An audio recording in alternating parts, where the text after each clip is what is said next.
എല്ലാ ആളുകളും ആഗ്രഹിക്കുന്നതാണ് ജീവിതത്തിൽ ഒരു മാറ്റം, ഒരു ബെറ്റർ ലൈഫ് വേണം എന്ന് ആഗ്രഹിക്കുന്ന ആളുകളാണ് നമ്മളിൽ കൂടുതൽ പേരും. അതിനുവേണ്ടി നമ്മൾ ചില ആക്ഷൻസ് ചേഞ്ച് ചെയ്യാനുണ്ട്. അതിൽ 2 കാര്യങ്ങളാണ് നമ്മൾ മനസ്സിലാക്കേണ്ടത്. 2 ആക്ഷൻസിലാണ് നമ്മൾ ചേഞ്ച് വരുത്തേണ്ടത്. ഏതൊക്കെയാണെന്നറിയാവോ? ഒന്ന് സ്കിൽ, രണ്ടാമത്തേത് മൈൻഡ് സെറ്റ്. സ്കില്ലെന്ന് പറയുമ്പോൾ എല്ലാ ആളുകളിലും അവരവരുടേതായിട്ടുള്ള കഴിവുകളുണ്ടാവും, അതാണ് സ്കില്ല്.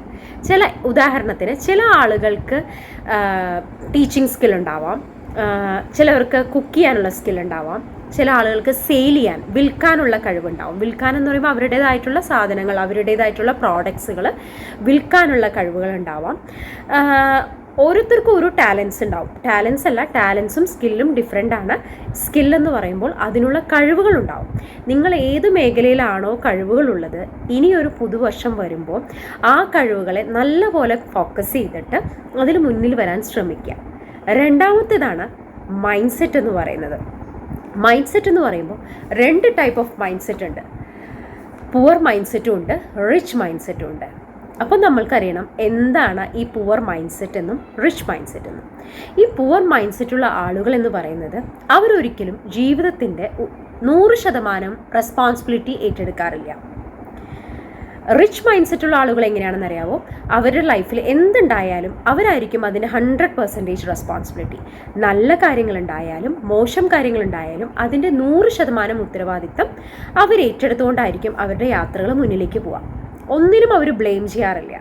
അവർക്ക് നല്ല കാര്യങ്ങളുണ്ടായോ അവർ 100% സാറ്റിസ്ഫൈഡ് ആണ്. അതിൽ നിന്ന് എന്തൊക്കെ ചെയ്യാം, മോശം കാര്യങ്ങൾ അവരുടെ ലൈഫിൽ ഉണ്ടായിട്ടുണ്ടെങ്കിൽ അതിൽ നിന്ന് എങ്ങനെ അവർക്ക് ഓവർകം ചെയ്ത് മുന്നോട്ടേക്ക് പോകാം എന്ന് മാത്രമായിരിക്കും അവരുടെ ചിന്ത. ആരെയും ബ്ലെയിം ചെയ്യാൻ നിൽക്കാറില്ല. പക്ഷേ പുവർ മൈൻഡ് സെറ്റുള്ള വ്യക്തികളെന്ന് പറയുന്നത് അവരെപ്പോഴും ബ്ലെയിം ചെയ്യുന്ന ഒരു ക്യാരക്ടർ ഉണ്ടാവും. എന്ന് വെച്ച് കഴിഞ്ഞാൽ എൻ്റെ ലൈഫിൽ ഈ ഉണ്ടായിട്ടുള്ള ഈ മോശ സാഹചര്യങ്ങളെല്ലാത്തിനും ഉത്തരവാദി ഒന്നിലെ പാരൻസാണ്, അല്ലെങ്കിൽ റിലേറ്റീവ്സാണ്, നമ്മുടെ ബ്രദറാണ്, സിസ്റ്ററാണ്, ഫ്രണ്ട്സ് ആവാം. അങ്ങനെ ബ്ലെയിം ചെയ്തുകൊണ്ടിരിക്കും. നമ്മുടെ സൊസൈറ്റി കാരണം കൊണ്ടാണ്, അല്ലെങ്കിൽ ഈ കമ്പനിയിൽ എനിക്ക് വർക്ക് ചെയ്തുകൊണ്ടാണ് എൻ്റെ ലൈഫിൽ എനിക്ക് മുന്നിൽ പോകാൻ പറ്റാതിരുന്നത്. ഇങ്ങനെ ഓരോന്നിനും ഓരോ റീസൺസ് വെച്ച് അവർ ബ്ലെയിം ചെയ്യും. ആക്ച്വലി ഈ ബ്ലെയിം എന്ന് പറയുന്നത് എന്താണെന്നറിയോ? ബ്ലെയിം ഈക്വൽ ടു പോവേർട്ടി എന്നാണ്. എന്ന് വെച്ച് കഴിഞ്ഞാൽ ഈ ബ്ലെയിം എന്ന് വെച്ചാൽ കുറ്റം പറയുന്ന ആളുകൾ എന്നും എന്തായിരിക്കും എന്നറിയാമോ? അത് ദാരിദ്ര്യം എന്നാണ്. കുറ്റം പറയുക എന്ന് പറയുന്നത് ദാരിദ്ര്യത്തിന് സമമാണ്. അപ്പോൾ അങ്ങനെ പറയുമ്പോൾ എന്താ ഉണ്ടാവുക? ഈ ലോ ഓഫ് അട്രാക്ഷൻ പ്രകാരം എന്താ ഉണ്ടാവുക? നമ്മളെപ്പോഴും ഈ കുറ്റങ്ങളും കുറവുകളും പറഞ്ഞുകൊണ്ടിരിക്കുമ്പോൾ നമ്മുടെ ജീവിത സാഹചര്യങ്ങളിൽ ആ സാഹചര്യങ്ങൾ തന്നെ നമ്മളിലേക്ക് ആകർഷിക്കപ്പെട്ടുകൊണ്ടേയിരിക്കും. അപ്പോൾ നിലവിലുള്ള സാഹചര്യത്തിൽ തന്നെ അവർ തുടർന്നുകൊണ്ടിരിക്കും. ഒരു സ്റ്റെപ്പ് മുന്നിലേക്ക് പോകാൻ അവർക്ക് കഴിയാറില്ല. അപ്പോൾ ഈ പുവർ മൈൻഡ് സെറ്റിൽ നിന്ന് നമ്മൾ എന്തിലേക്ക് ഷിഫ്റ്റ് ചെയ്യണം?